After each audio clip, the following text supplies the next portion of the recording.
All right, The Voices Within.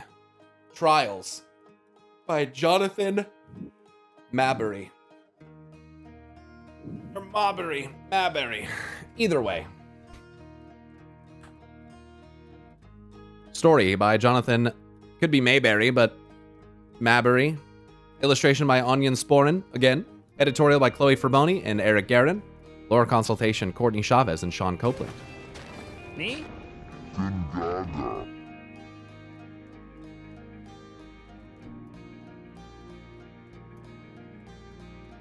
I have not seen that Elden Ring stuff, no, sorry. But I appreciate... It says, did you see the color theorem on Elden Ring by Hawkshock? It's one of the best lore videos ever created, in my opinion. It's crazy relevant for WoW, too. I haven't seen that. I haven't. Thank you for the super chat, though, bro. I appreciate that. Okay, here we go. Creative consultation, Steve Aguilar. I'm gonna go with, again, Eli Cannon, Steve the Newser, Chris Metzen, Stacy Phillips, and Corey Reagan. Production, Brianne Messina. Could be Brianne Messina. Amber Pro Thibodeau, and Carlos Renta. Designed by Corey Peter Schmidt and Jessica Rodriguez. Gwent, thanks for the Prime sub. Appreciate that. The young orc moved like a shadow through the palm fronds. The edge of the northern barrens was a beautiful place. Countless trees heavy with fruit. The sound of songbirds calling above. The young orc had heard stories of how the night elf druid Neralex and others restored this once arid land to the stunning glory that now lay before him. And yet there was a great danger here, for all that rampant green majesty. There were scars upon the land if one knew how to look. Old bones, bleached white, amid tangles of lush grass, broken blades, and rusted handles of war axes. The land remembered those who had fought here, those who'd bled and died here. The orc expected it to feel like a graveyard. That was how his father had described it. But it did not carry that mournful melancholy. Instead, with each old weapon, each mark of fire on the oldest trees, he felt a sense of wonder. I am walking through the history of my people, he mused. It was not the kind of thought he usually had. There was the weight of truth in it, as though he was on the verge of some greater understanding, as close to it as to the beast he now stalked. Something new, trying to bloom in the soil of his soul. He climbed atop a cracked boulder and squatted there, his hands automatically moving to touch his blades. Being alone out here was entirely different than he had expected. Long before he'd even left home for his first leg of the Amgara, he had been filled with excitement in all its many forms. The bravado that boiled in his chest when announcing to his parents he was ready. The thrill of the hunt. The delight in taking the first step toward acceptance. The hope of earning the next blessing after this one. But now those feelings had faded. Not gone, but receded to a shadowy distance in his heart and mind. He'd felt the change happen slowly. The anticipation of the Amgara lasted still, but the fires beneath it had been banked. The fear was there, of course. He was young, but not foolish. Now what he felt, he was certain, was a sense of awe. Perched atop this boulder, hearing the wind rustling, the ferns pressing in on either side of him, staring down toward the gaping maw of the Wailing Caverns, he felt as if 10,000 orcs stood all around him. He was in their company, even if most were lost to time and battle. Some, he knew, had failed trying to complete this exact rite here on this rock, or within the thick darkness of the caverns. He felt them. He was them. And on some level, he realized that this was likely his first real insight as an orc. Not as a warrior in training, but as one who might one day serve his people, should he live long enough to achieve that honor. Strange that even though he grasped his weapons, knowing a fight lay ahead that could only end in death, he could not feel any hate or bloodlust in his heart. He felt only peace, a kind of calm. "I accept death," he thought. Then he corrected that phrasing. "I accept that I can die." One second.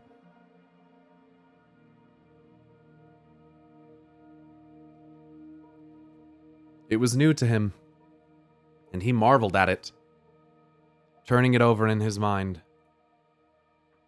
"I might die today. I might kill today.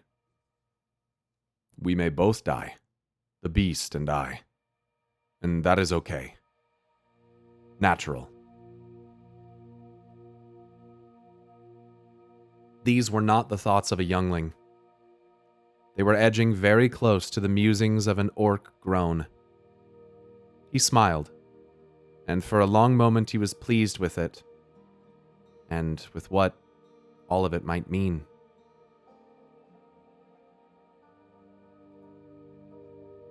And then, from out of the mouth of the Wailing Caverns came a sound that swept all philosophy and introspection away. A roar. Deep. Hungry. Primal. The youngling's mouth suddenly went dry as dust. His hands touched his weapons again, and now the youth, the boy, was back. And he was terrified, longing to be reunited with his armor. That feral, bestial cry came from the thing he had been hunting. A monster who had killed not just the many young orcs who had failed to best it during their own rites, but also many battle-tested orcs and passing adventurers. The monster had littered the oasis with their bones and broken blades. Trigor, the Lasher. The Hydra bellowed out its cry to tell the upstart young orc that it knew he was there. It was waiting for him. And he was ready. Ready to kill the beast and bring back proof to his people, to his family. "I'm coming for you," the young orc tried to summon all his courage and stand as tall and proud as an orc should. But his heart hammered in his chest, and the hands that gripped his axe and dagger were slick with sweat. Still, he headed down the slope, desperate to ignore the claw marks raking through the dirt at the opening of the caverns. Being in motion seemed to help his faltering courage. Moving was itself an act of bravery, of purpose. He began to grin as the first flickers of anticipation ignited in his chest. "I'm coming for you," he said again, quietly this time. His pace quickened as he left the sunlit plains behind and allowed the darkness of the caverns to envelop him.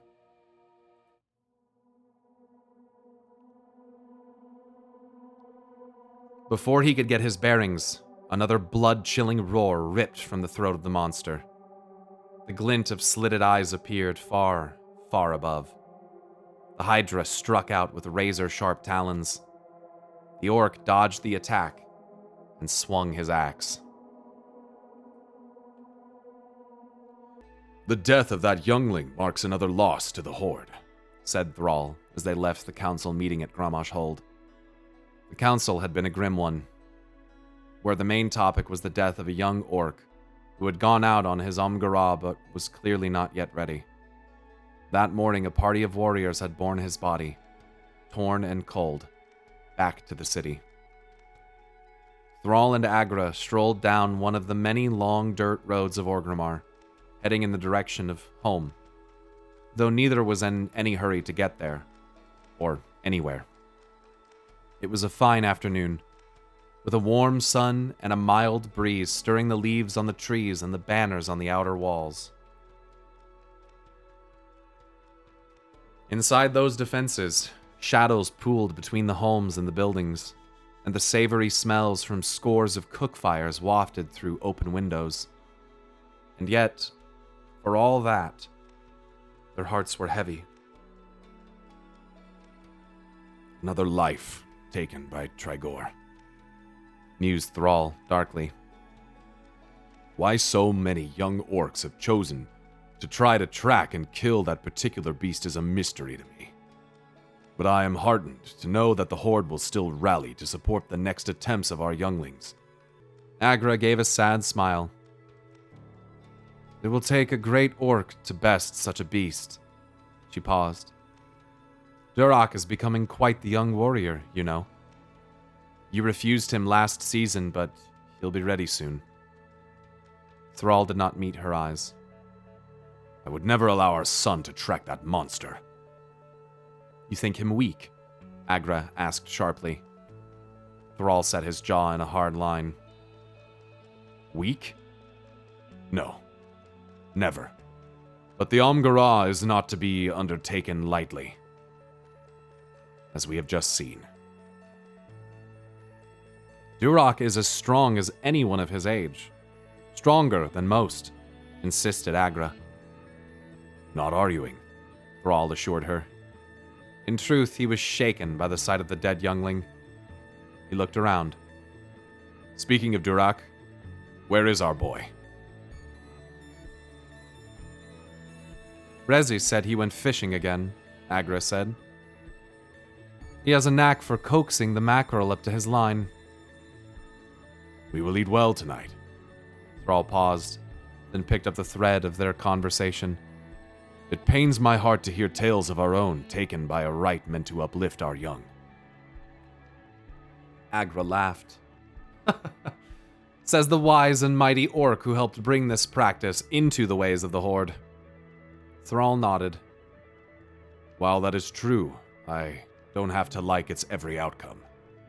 They walked a few paces before he sighed and added, There are times I yearn for my early days as war chief. Oh, don't look at me like that.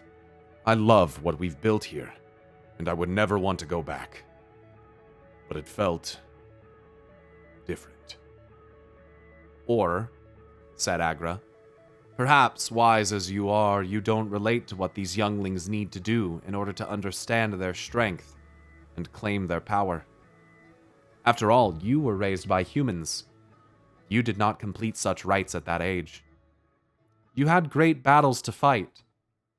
A sea of injustice set before you. Your rights were in forging a better world, and in doing so, you've become who you are now.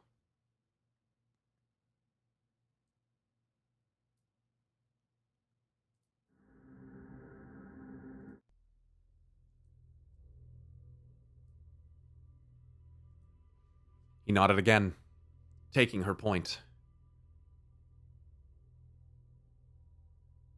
Do I envy the opportunity these younglings have had since birth? Of course. Am I satisfied with how far our people have come? Yes. Especially after Garrosh. After Sylvanas. So what troubles you now, Amash? He glowered, but it crumbled into a rueful smile. As a leader, a shaman, a father, I see this world as better.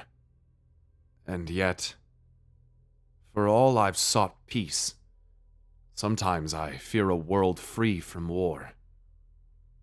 If Durak and Reza come of age in a peaceful world, will they know why we fought? Have wisdom enough to recognize injustice, evil, cruelty when they see it? Possess the courage, the strength to face it.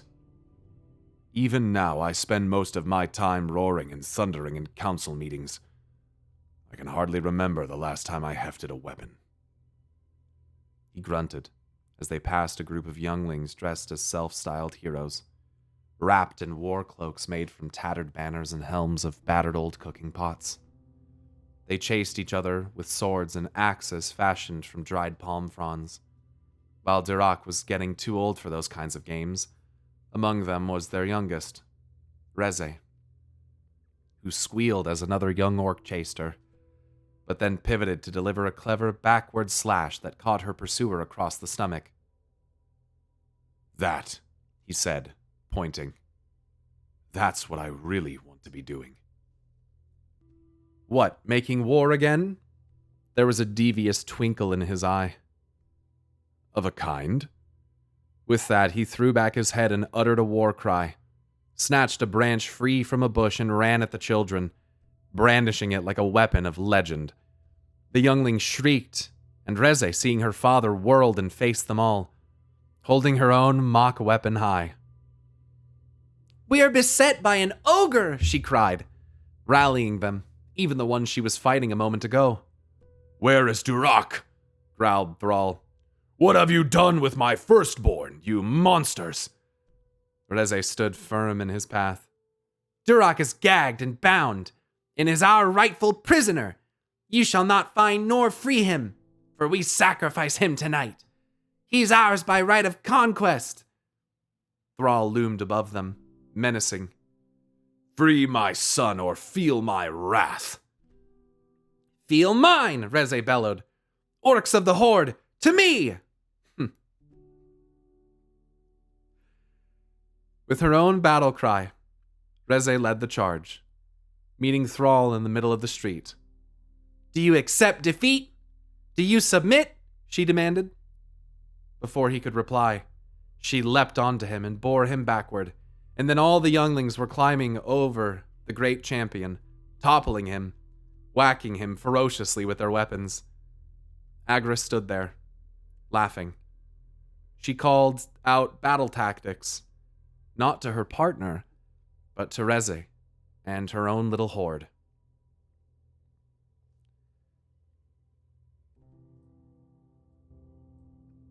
Later, soundly defeated, Thrall sat on the edge of a stone well, tenderly probing all the sore places where little fists and feet, elbows and knees, sticks and clubs had landed their mark. Agra sat beside him as Reze ran off with the relentless energy of the young to start a new game that sent half the younglings running off while the others chased them. "I'm getting too old for this," said Thrall, wincing at a particularly painful bruise on his ribs. "You love it, and don't claim otherwise," countered Agra, giving him a sharp but affectionate elbow to those same ribs.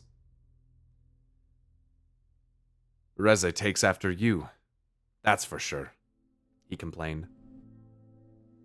"Lovely as a spring morning, but fierce as a wolf with a bad tooth." He watched the game ebb and flow, losing track of the goals as the rules continued to change. With a grunt for the effort, he and Agra rose and headed down a street where vendors had set up rows of stalls.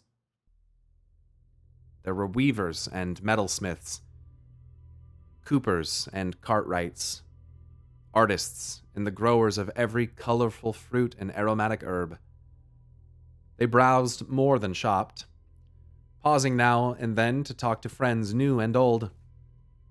Many wanted to talk about the youngling who had died, and it was Agra who engaged in those conversations, dissecting the situation, speculating on whether a party should be assembled to go after Trigor, or if the glory should be left to a worthy challenger. Thrall was content to listen. His heart was not drawn to such talk that day. When her friends had dispersed, Agra resumed the conversation. "You once told me how dearly Varrock prized honor. What was it he said? Honor young heroes. Never forsake it." "Yes," said Thrall, surprised by the comment that seemed to come out of nowhere. "He was certainly right about that." She studied his face. "Maybe that is what you yearn for our younglings. Honor. Something easy to claim in a just battle." "Perhaps. But something with an equally high cost."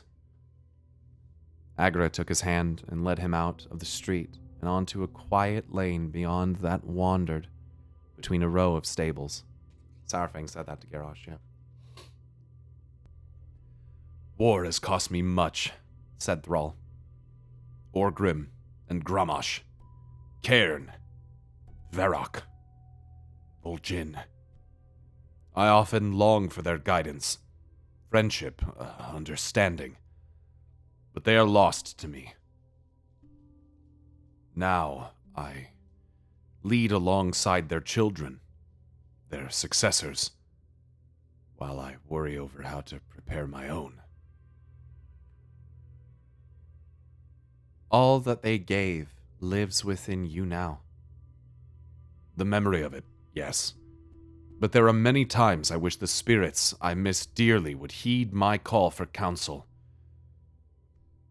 Time has been generous. It has given me you, Durak, Reze, the Horde. But it has also emptied the world of so many who deserved to live, to learn who they were beyond the field of battle. I feel robbed at times. Does that make sense? Of course it does. Agra was often fierce, even in her humor, though not at that moment. But you are here now, thundering in your council meetings, shaping a new generation to battle with words and ideas, as well as axes and arrows. The Horde will grow stronger for your wisdom, and the wisdom of those who have made their mark on you. I know you will lead our people to greater heights because I see how you have molded our younglings. And that is also how I know Durak is ready for his Amgarah.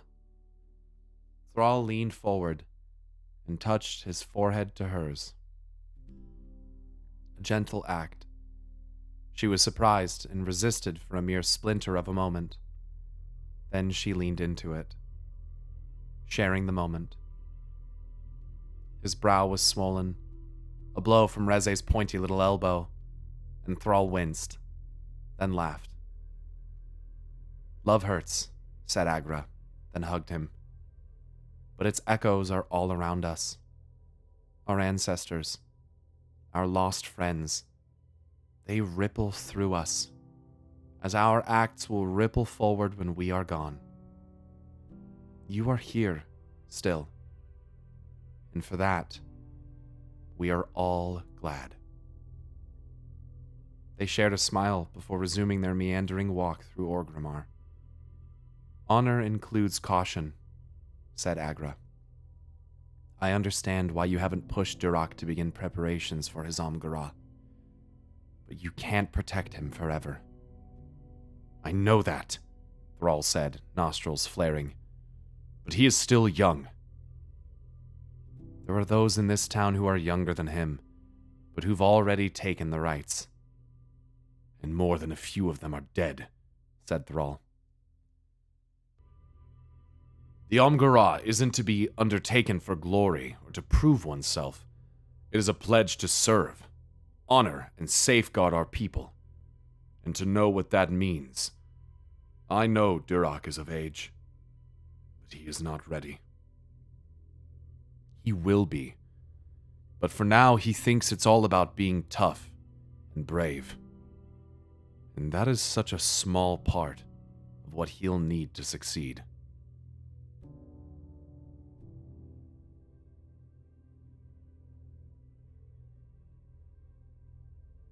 I feel like this is a nice little allegory for younger men. You know? For now, he thinks it's all about being tough and brave. And that is such a small part of what he'll need to succeed.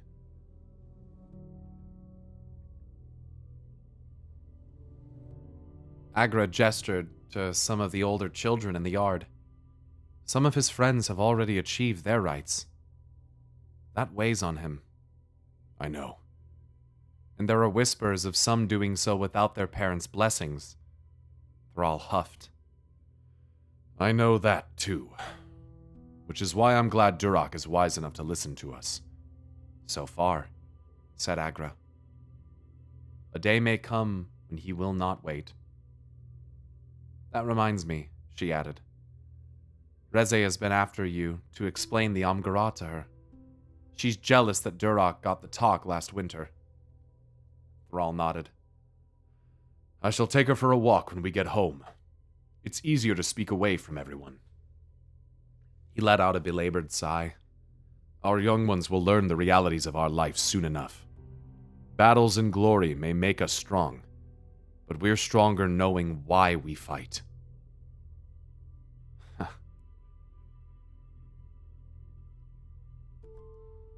What we've lost, and who we're fighting for. He paused for a long moment, then added, It took me a long time to understand that, and many other things Varrock said. The insight was there all the time. You didn't learn all of it from Varrock. Agra gave him a light jab. Don't belittle my Amash.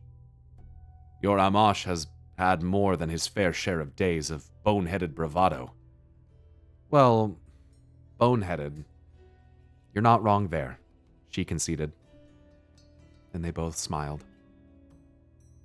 Above them, the sun was a golden ball, rolling slowly across the hard blue dome of the sky. There were a few puffy clouds sailing like a fleet of ships out on the far horizon. A flock of gulls coasted along on the air currents, angled so they seemed to hang unmoving in the sky. The giggles of the younglings filled their ears. At least our younglings are smart and brave, said Thrall. And they both have hardened brains.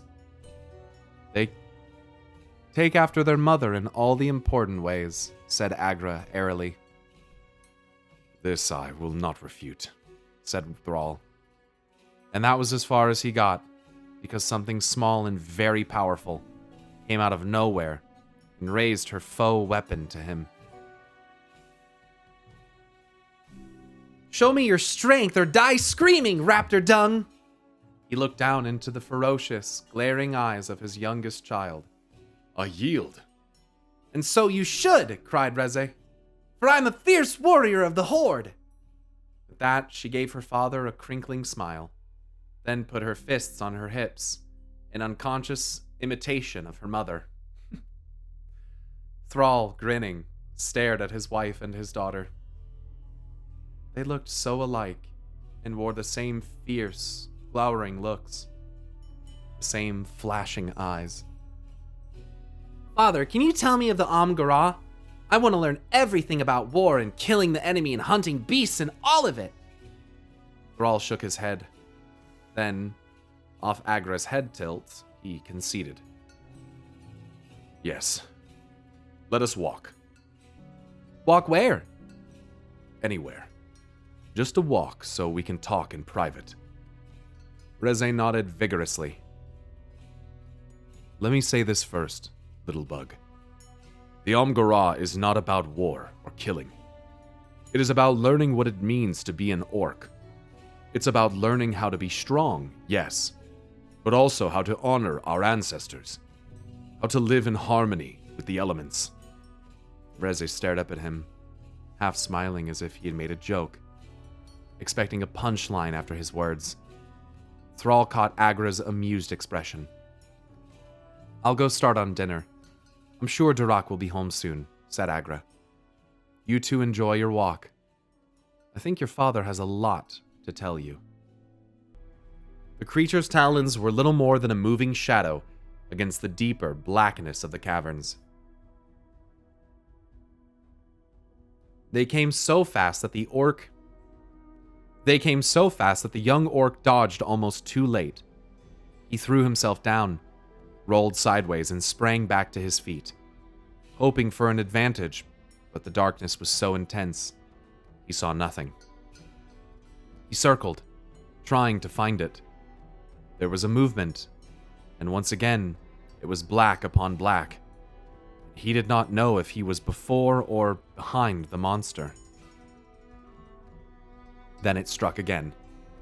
This time, pain exploded across the orc's right side, and he staggered. But even as he lost balance, he saw a bit of its muscular shoulder, the curl of a wicked mouth, and the gleam of one merciless eye. Terrified, the orc fought for balance and twisted, shuffling sideways to bring both his weapons up as he backed away toward the bright sunlight at the cavern's entrance. He swung a backhand blow with the axe and felt the blade strike something that yielded, but there was no death scream. The orc stumbled backward, and it followed him. The creature was heavy, moving without hurry, either short of its prey or cautious because of the blow it had just been dealt. Its breath came out as a ragged hissing, and the very ground seemed to tremble with its every step. The young orc smelled blood in the close air of the cavern. Some of it, he knew, was his own. But bigger than that, overpowering, was the stench of blood mixed with something like sulfur. Things crunched underfoot that were unmistakably bones. Blood mixed with something like sulfur. Come at me, he said in a low growl. Soon the orc stepped backward out into the sunlight and settled into a fighting stance. Knees bent for balance, weapons crossed before him. Body crouched to avoid giving the beast an easy opening. "Come on!" he snarled. It came. One foot stepped gingerly out of the darkness, poised like one of the big hunting cats, though it was far larger. The creature stalked forward on two legs as big around as tree trunks, wrapped in scales that overlapped like plates of battle armor. There were countless scars on its legs from other young orcs who had failed to kill it during their rites. The orc swallowed hard, but did not retreat. "Come on!" he goaded. "Show your face!" The Hydra took another slow step, moving from utter darkness and into the glare of an unrelenting sun. Its claws gouged lines in the hard-pan ground, and then it reared its heads. All three of them. The orc's blood turned to ice in his veins. Three faces glowered down at him from atop long, muscular necks. Each was as hideous as the next, with crests of spikes rising from a reptilian pate. Scaly lips peeled back from rows of serrated teeth, the smallest of which was as long and sharp as the orc's dagger. The young orc could actually feel the heat of its 6 eyes. Real heat, piercing and deadly. In the light of day, the orc could more clearly see that the creature's scaly body was crisscrossed with many scars drawn by sword and axe. Trigor the Lasher had fought many battles, and had won them all. Every single one. The Hydra took another step forward, and now he could see its tail, thick, long, and ending in a cluster of spikes like those on its head. It reared up on 2 massive legs and split the air with 3 dreadful shrieks. It was at that moment that the young orc summoned his courage. This was what he had come all this way for. This battle. This fight. The Omgarad demanded that an orc prove their courage, but the young orc felt his faltering. Still, he knew he had to prove himself. Having set out on this quest, it would be humiliating to return in failure. That would cast a shadow over his life forever. It would be better not to return at all. The realities of the moment cast their own shadow, though. He battled his own doubts and fears, while the creature was absolute in its own power and in the knowledge that it had survived everyone who had ever come hunting. Every single one. All of this was a raging storm in the young orc's mind. With a cry of mingled fear and rage, he leapt forward, driving straight at the monster, feigning high with the dagger to distract and swinging his axe in a sidearm blow that was powered by all his muscle, every bit of his training, and every ounce of his bravery. The blade bit deep, and blood exploded outward. It did him no damn good at all. The next scream to fill the plains was his own. Thrall and Reze walked through the gates of Orgrimmar and left the city far behind. It was cool in the shadows beneath the trees.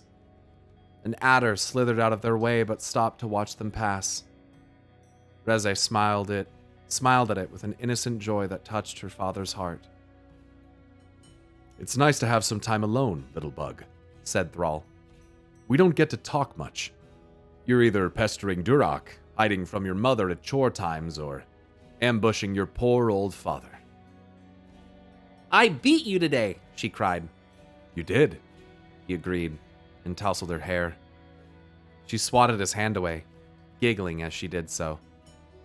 The arid land soon gave way to canyons made of red rocks that seemed to catch fire in the setting sun. Oh, there's so much about the sun and fire in this story, it's unbelievable. With the haze rising in front of them, the crimson cliffs rippled and steamed. It was drier out here than in the city, the heat less oppressive. Spiny lizards and dung beetles scuttled across rocks, and a seagull wheezed lazily far above it all. They walked for nearly half an hour without saying much, and instead seeing and hearing all that the natural world had to share. Thrall could feel his daughter growing calmer, losing that youthful agitation that always made her seem like there were 10 of her. Now she strolled beside him with something akin to patience. "Father," she said after a while. "Yes?" "Will you tell me about the Omgara?" "Yes. But why are you worrying over such a thing?" She looked away for a moment. "I'm not worrying. I just want to know more about it. Arthog's older brother is planning on going out soon, even though that other orc just got killed, and it's all Durak's been talking about. I know what people say and all, but that's not the same as knowing what it means. It's not the same as knowing why we do it." He glanced down at her. The request, though framed with a child's vocabulary, was a profound one. It was insightful, demonstrating depth of character. "Tell me what you already know," he suggested. She thought about that for a minute as they banked on a hill. "I know there are 3 parts to it," she said. 3 blessings, yes. "One's about learning to respect the spirits of nature and the elements. And one's about honoring our ancestors. And the third?" "Proving strength by hunting, I think." Thrall nodded. "Yes, to all 3, he said. "And no." "Huh?" "Let's take them one by one. Let's start with the blessing of the land." "I don't really know what that means," admitted Reze as they passed beneath the little amount of shade provided by some palm trees here and there. "No one talks about it, or about the blessing of the ancestors. All the other younglings talk about is the right to kill beasts." "Not surprising. Hunting can be a lot of fun, and it builds character and skills. And the blessing of the clan has more exciting stories that get told more often. But between you and me, I think there's more to learn in the other blessings." "What do you mean?" He nodded his approval and sat down beside her. "The world in which we live is more than this," he said, gesturing to the sea, the fish, the arid land. "There are layers of reality everywhere. Magic of many kinds. We who are called to be shaman naturally look deeper into the world." There are layers of reality everywhere. Magic of many kinds. Reze's eyes widened in interest, urging him to go on. He put a hand to her shoulder. "Close your eyes. Listen. Feel. What do you notice?" They sat in silence for a time. He guided her fingers to the soil, digging her fingers in. There was a steady breeze that carried the sounds of wildlife to them. The scent of the earth. There was moisture in the deeper layers of the soil. The sun radiated heat down on them. Reze smiled. She was always one for finding beauty in the simplest things. from a squealing piglet to a fallen tree that housed 1,000,000 insects, flourishing in the rotten timber. Thrall wondered, not for the first time, if she had a shaman's path in her future. Thrall looked around at the river and the sea, the hills and the arid landscape. The natural world blossoms where the elements meet. The elements find their own rhythm and harmony together. It isn't always calm, but even in turbulence they find balance. He paused, then, urging Reze to open her eyes, continued. But then we move in. He pointed to the city in the distance. We need to hunt for food, cut trees down to build our homes, plant fields for crops. We impose ourselves on the land so that we can live. But if we take too much of it, we can throw the natural world out of balance. Every orc must understand that we live in harmony with nature and with the infinite elemental spirits that share this world with us. It is something to be joyful about, but it's also something that requires us to be vigilant and strong if we are to safeguard it. And it's the reason we honor the land through the Amgara. Reze gave that a lot of thought. They accidentally flushed a family of gulls from a nest in the tall grass and watched them fly away, scolding in their bird voices. I'm too small for the Amgara, she said. Is there anything I can do now? Little things, said Thrall. But even little things add up over time. Picking up debris left by some careless other will matter. You can plant 2 new trees for each one our people cut down. You can take only what you need, instead of treating resources as free and limitless. Do you understand? She nodded, her eyes wide and thoughtful again. In these acts, and others, we show our respect and gratitude to the land. This calls to the spirits of nature and brings them into our lives as welcome guests. During this part of the Amgara, the youngling goes to a shaman and asks that these spirits make themselves known, so that they might offer guidance to the land. A true shaman works in harmony with the spirits and the elements, he went on. They might restore the presence of nature to a place sundered by battle, or till manure into soil whose richness has been farmed out. These mundane tasks don't feel glorious, but they do great good. They nourish our world and our people, and done with an open heart, they cultivate humility. Do you know what that is? Sure, said Reze. It means not thinking everything's just about you. He gently tapped the top of her head. You are very, very clever, Bug. You are a very, very clever bug. And what's the blessing of the ancestors about? She asked. Thrall mulled it over for a moment. We orcs owe much to those who have come before us. If it was not for their courage, their vision, and their many sacrifices, we would not be the people we are now. We would have no safe homes. We would be consumed by anger and the thirst for pain and blood. He shook his head. Without understanding and honoring our ancestors, we could not truly value all we have. Okay, but my friend Speartwig told me something about cooking. How does that honor the ancestors? Thrall smiled. Some orcs have prepared a feast in honor of the ancestors, but there are other ways to honor their memory and their legacy. We might tell their stories, spread the lessons they learned far and wide for the betterment of all. We may right some wrong they did not have the opportunity to resolve in life, carry on their work. We can care for each other, as those gone once cared for us. Humility, kindness, benevolence, compassion, he said.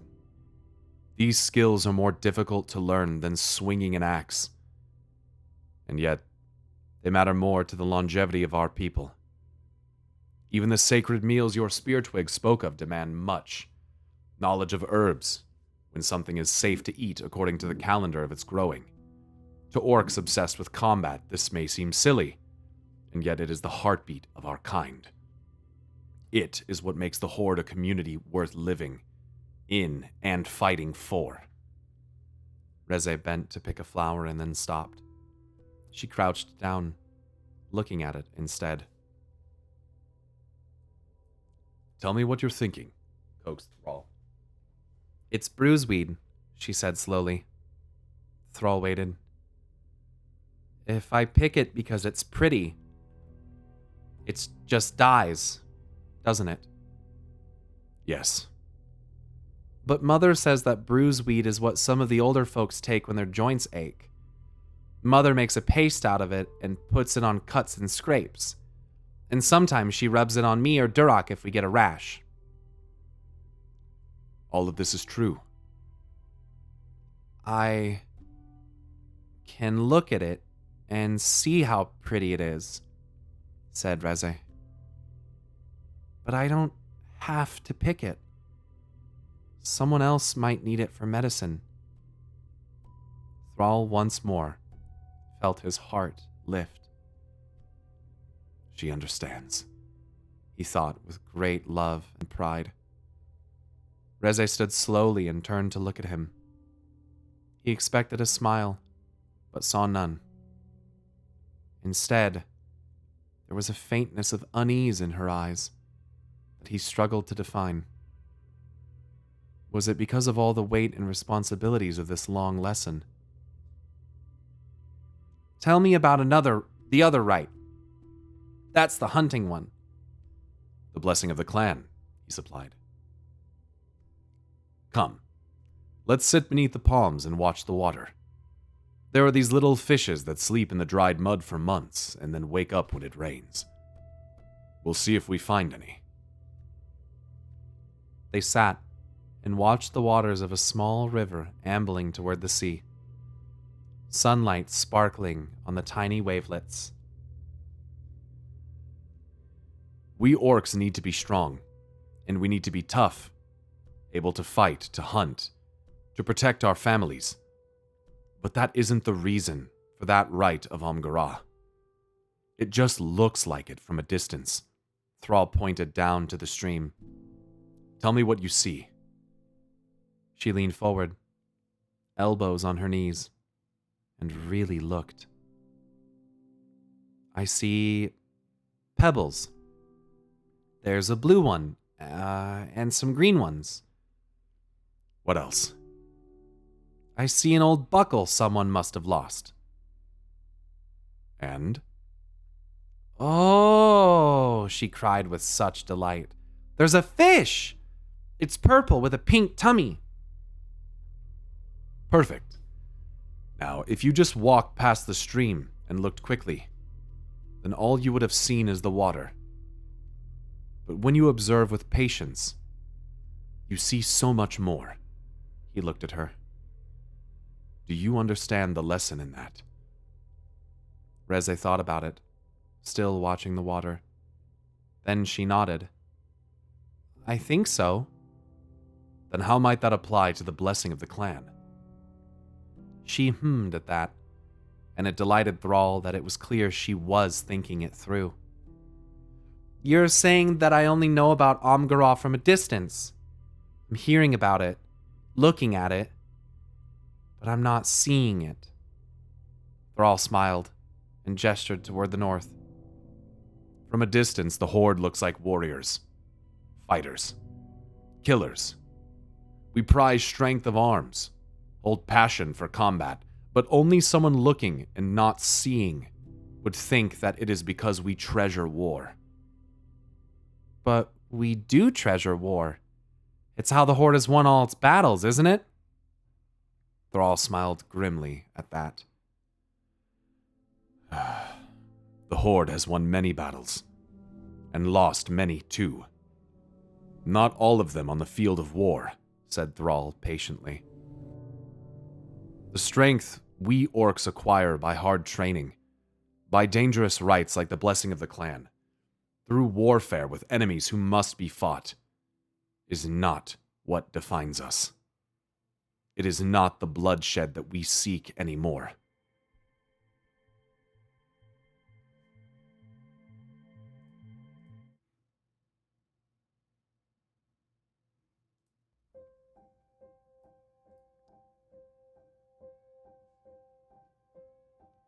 Then I don't understand.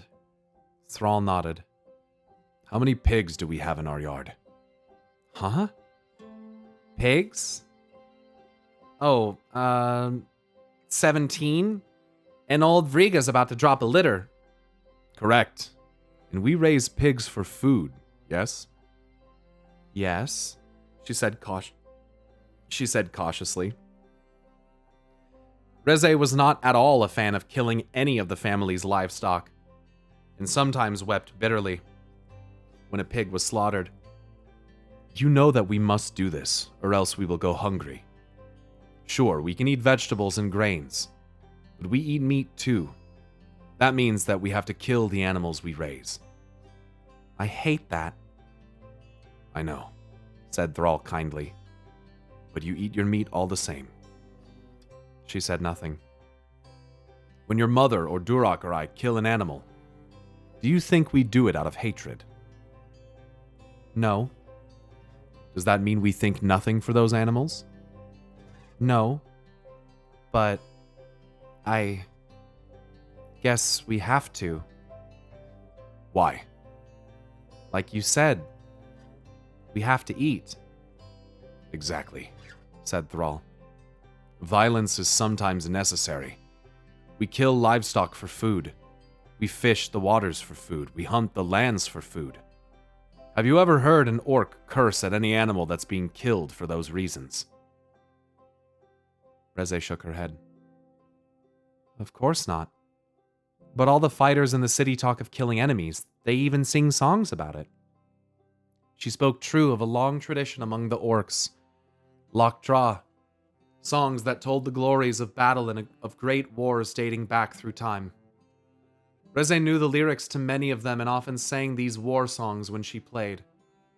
Durak, on the other hand, war than want to be a hero.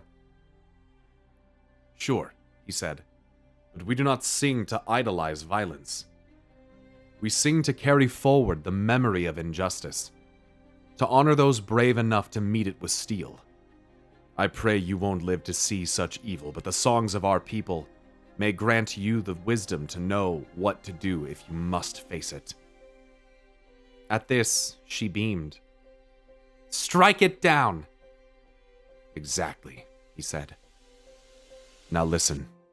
It is important for younglings to undertake a quest for the blessing of the clan, and more importantly, to do it without friends or family watching. No one to cheer them on, no one to come and save them.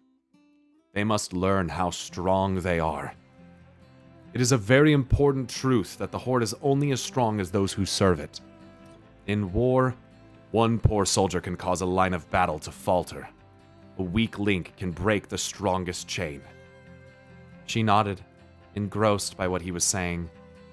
Thrall wanted to hug her close, to tell her to stop growing so that he might protect her always.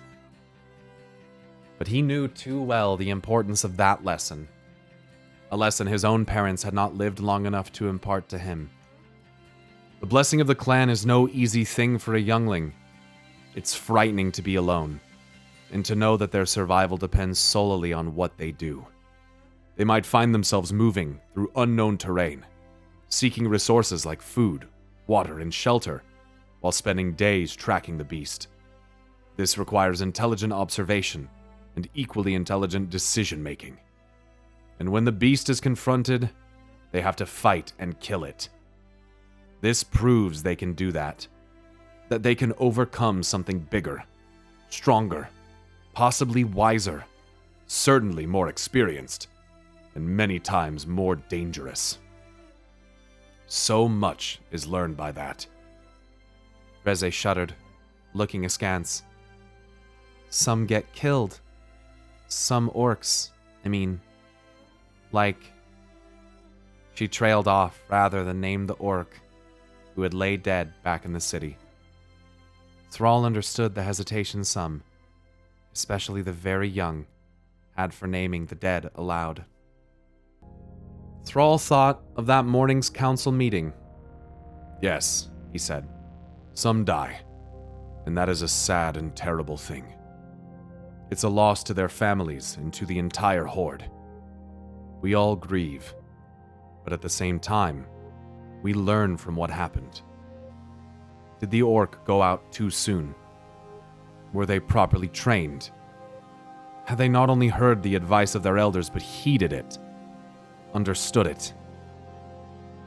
And those who knew someone had died, and those who knew someone who died, gained deeper, although painful, knowledge of how the loss of a single family member can weaken our people. Then why risk it at all? You tell me. She took a long time sorting through that one. Again, Thrall did not interrupt.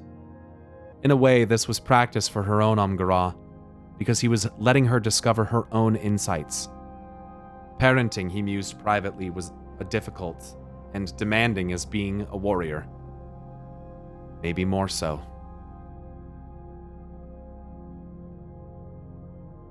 Reze finally summoned the words she sought. Because the next orc who goes out will maybe wait until they're older, she said cautiously. Thrall nodded in approval and twirled a thick finger to encourage her to go deeper. And because they know that risking their life risks the horde, too. Indeed. They lost the orc, and all that orc could have been, agreed Thrall. All that orc might have become. Reze looked at him and then away. You were a slave, she said in a very small voice. You were there when the orcs were prisoners and kept in camps. But you overcame that. You fought for yourself and everyone else. I wouldn't even be here. Or Durak. Or maybe the whole horde. You saved everyone a bunch of times. But if you had died a youngling, it was a shockingly wise insight for a child. And Thrall could hear the clear echo of Agra's wisdom in Reze. That made his heart swell with pride and with love. It has been my honor to serve our people, in war and in peace, he said. Reze stood straight, a twinkle of mischief in her eye. Suddenly, the maturity was gone from her face, as she adopted a haughty, regal expression. And now you will serve me! Kneel!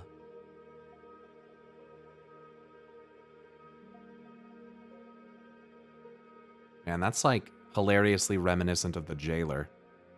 That's like what he says to Thrall and Jaina and them. And right before he tells them to kneel. Thrall immediately dropped to one knee and bowed his head, spreading his arms wide in supplication.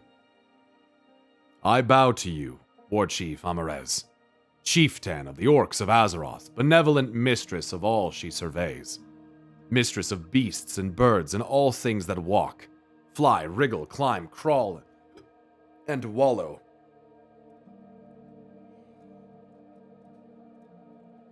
Overlord of quill beasts, squisher of toads, tamer of zebra... Goodness me, can I stop fucking hiccuping and burping for fuck's sake? So I can just read this? God damn. Overlord of quill beasts, squisher of toads, tamer of zebra, tickler of wolves, official despiser of hog stew, grand deflator of swellfish, and midnight procurer of biscuits from the secret stash of the Farseer Agralon the Almighty. To you I bow in humility and deference. Reze tried to maintain her imperial haughtiness, but the silliness snuck past her resolve and she collapsed into laughter. Thrall caught her, and they tumbled to the grass together. They stopped laughing to gaze up, and Thrall held her close. Clouds tumbled across the sky above them, each one looking like some rare animal. For a few minutes, when their laughter had finally dwindled, they began pointing to one or another, calling out what they looked like. Most of Thrall's observations were for rare animals, while Reza pointed to a very fat one and said that it looked like her father after a feast. Thrall considered it for a moment, lips pursed, and Reza paused, as if she had gone too far. But Thrall said, I can see it.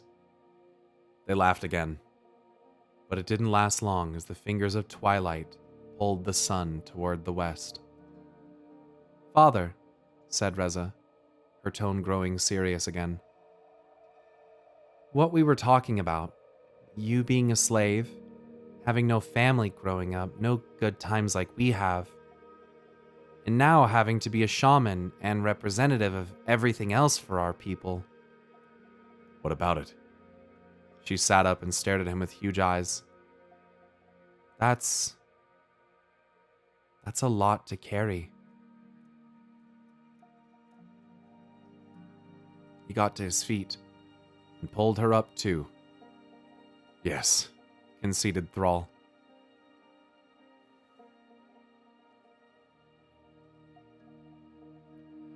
But every orc of the Horde needs to be able to carry the burden of protecting our people and providing for them. That is why the Omgara exists, to show that the strength of our people can't be measured by having killed or even won a battle. Our people's strength is built on more. Is that why you told Durak that he wasn't ready yet? Asked Reza flatly. Because he thinks it is about being tough and being able to kill monsters? Yes. He wasn't happy about it, and I don't think he's ready to understand something so important. That's why your mother and I suggested he wait. But he's a good son. And he has something greater than courage. He has heart. That will count for much when his time does come. Yes, she said, and then looked away. He saw a shadow cross Reza's face, and she turned farther away. When she did not turn around, Thrall asked, What is it? What is stealing your joy? Reza spoke in a small and fragile voice. Truth. It was said with heavy emotion that Thrall tried to understand. Worry, for sure, but also sadness, regret, and was it shame? Little bug, he said, you must tell me what's wrong. You were full of glee one moment, and now you look wretched. I made a promise not to tell, she said. If it is a promise that will do no harm, then keep it, said Thrall after a moment's consideration. But if that promise is a dangerous one, then tell me. Without turning, she said, The orc who died. Benjy. I saw him when they brought him in. He was all cut up. His father turned away from him, but I don't know if it was because of how bad he looked or because he failed to kill the thing that did that to him. Of course Benjy failed. He went after Trigor the Lasher, and it's too fierce for so young an orc to face. Trigor has killed many grown orcs and Horde warriors, Alliance too. No one blames the boy for failing, not even his father. More likely his father was grieving, because his son may have gone out too soon. Many of us parents share that fear. After all, how can we ever know if sending our younglings out for these rites will help them grow? Or end their lives? A sob broke in Reza's chest, and her body began to tremble. Thrall took her by the shoulders and gently turned her around. Amarez, he said now, invoking her full name. What is it? You must tell me. It's Durak. What about him?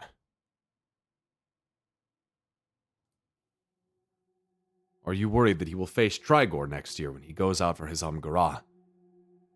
I won't permit it, and... But, Father, Durak has gone out. Thrall froze all the way to his marrow. What? He demanded. That's why he's not around today. Benjay was his friend, and Durak was so mad that Trigor killed him. He went out just after dawn to hunt the Hydra and kill it himself. For Benjay, and to prove he is ready for his rights. No, Breathed Thrall as the icy terror gripped him. no, no, no. Even as he spoke, he rose up, grabbed Reza, and began running back toward the city.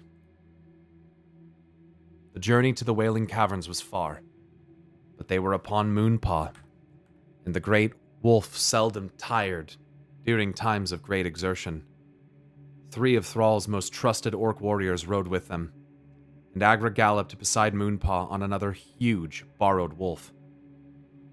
Even so, the sun was edging toward the horizon and threw long shadows behind it.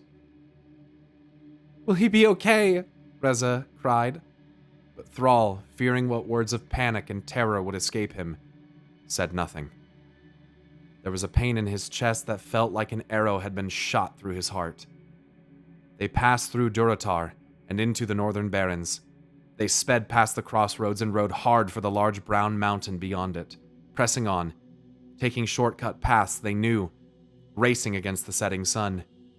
It seemed to take forever. But then the gray walls of the Wailing Caverns rose out of the twilight gloom.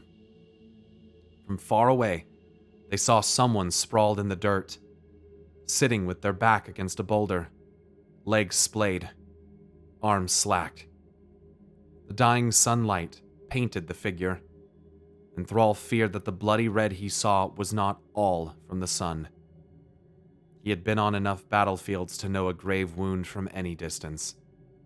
"Durak!" cried Reza, and both father and daughter leaped from Moonpaw's back and raced like the wind down the slope to the mouth of the caverns, Agra close on their heels. As they drew closer, their hearts began to break, for the figure was indeed covered with gore. The orc warriors fanned out, blades drawn, ice fierce and blazing. Thrall, Agra, and Reza cried out in horror as they saw that the shape before them was indeed Durak. But soon, the image of death and destruction seemed to undergo a strange process of change. At 50 yards, they were looking at the corpse of Durak, smeared with his own lifeblood. But at 15 yards, a new truth emerged.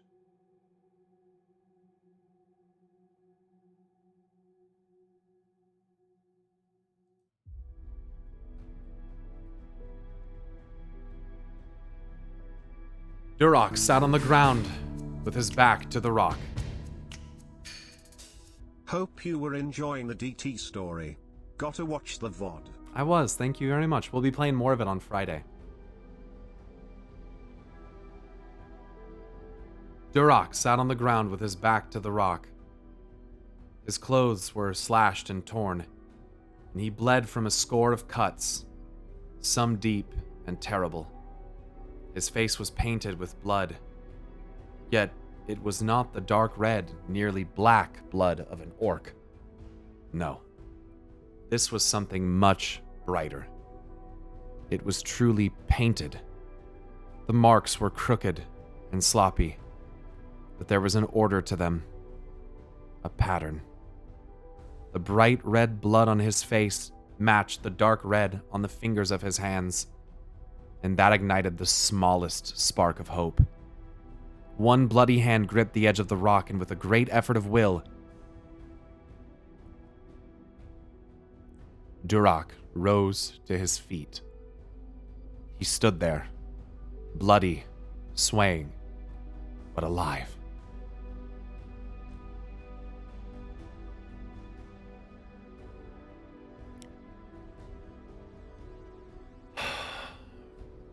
Thrall reached out to him first, but Duroc did not embrace him.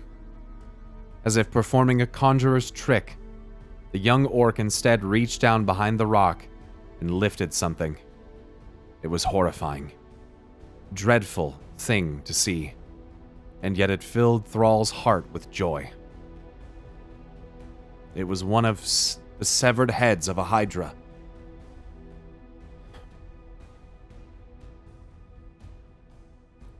That most dread beast, Trigor the Lasher. My boy, cried Thrall. What have you done? Duroc looked at his father and mother. So, now will you let me do the Amgara?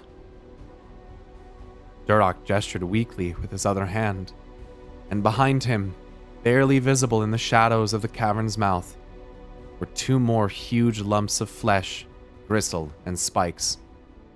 Sightless green eyes staring up at the sky. I wanted to show you, wheezed Duroc.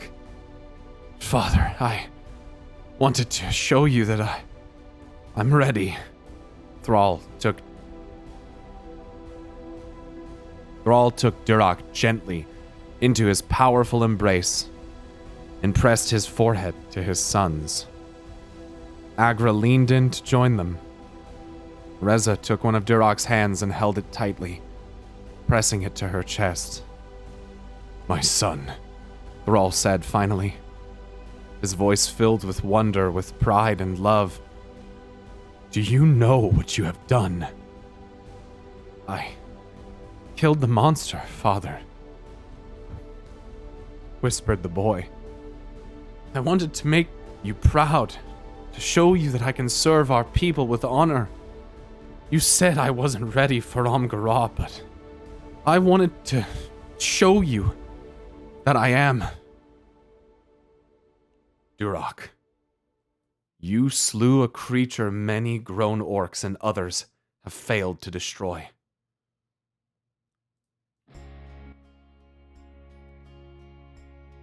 attained vengeance for your friend, and protected more younglings from a terrible fate.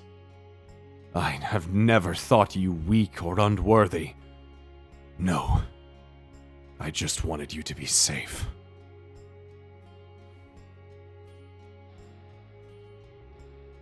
And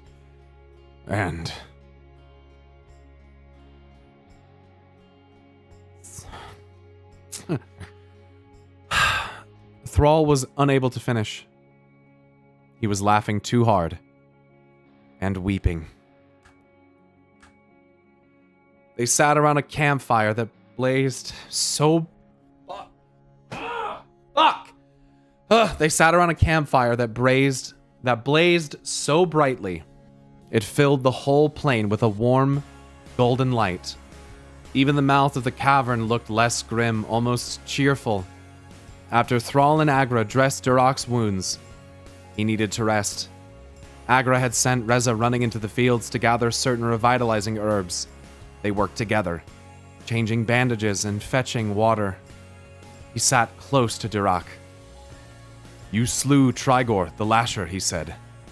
It was perhaps the 20th time he had said it. Each time he laughed and shook his head. "You're as mad as the moons, but no one else will ever question your courage." You're as mad as the moons is what he just said. This is no accident they say shit like this in here. "I might test that strength again by hitting you upside the head with an axe," muttered Agra as she began dressing another wound. "Knock some common sense into you." Then, as if she heard the bitterness in her own voice, Agra snorted, grinned, and jerked the ends of the bandage tight.